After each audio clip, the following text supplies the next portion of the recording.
enjoyed when we visited buildings. Great.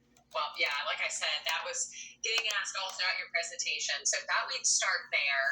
And then another common question, I think people are really excited to learn more about your specific role, Dave. And one question we had consistently is, if you weren't here presenting to 400 plus students and educators across the U.S., what would a typical day look like for you, Dave, if you weren't here with us?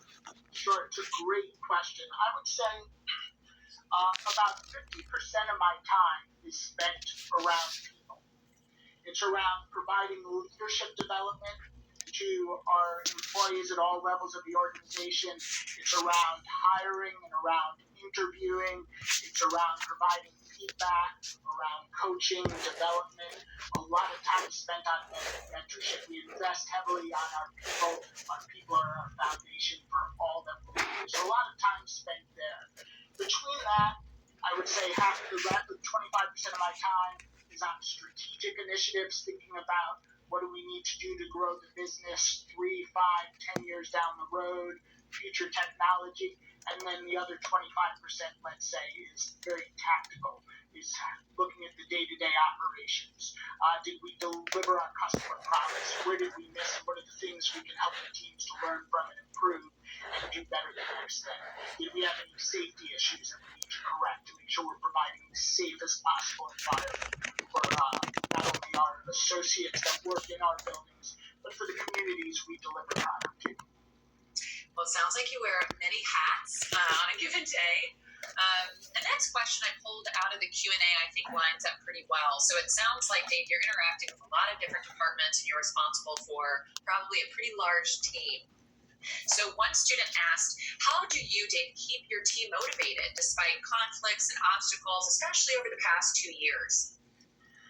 That's also a really good question. I think the most important thing a leader can be is transparent and authentic. There's nothing fake about what I do, what we do. I'm very candid with my expectations. I have high expectations of our team. And I also believe that it's my job to help those under me be successful and give them the tools to be successful. So ultimately, when you focus on what those who work for you need to be successful versus what they need to do to deliver, it's all about them versus all about me. And it's all about setting up folks for success. So ultimately, if you do that, you're going to have a very engaged workforce. It's important to listen. At Amazon, we don't get hung up on titles. Vice president sounds very cool. It's all very nice. But ultimately, I'm Dave. I'm a person. And listening, understanding at all levels of the organization, what our folks need, what they want, what their pain points are, and then working relentlessly to make those pain points go away, I think is a big part. And then you've got to know what's going on. I work out of a corporate office in Nashville, spend tons of time in the field, though, and being in touch with what happens day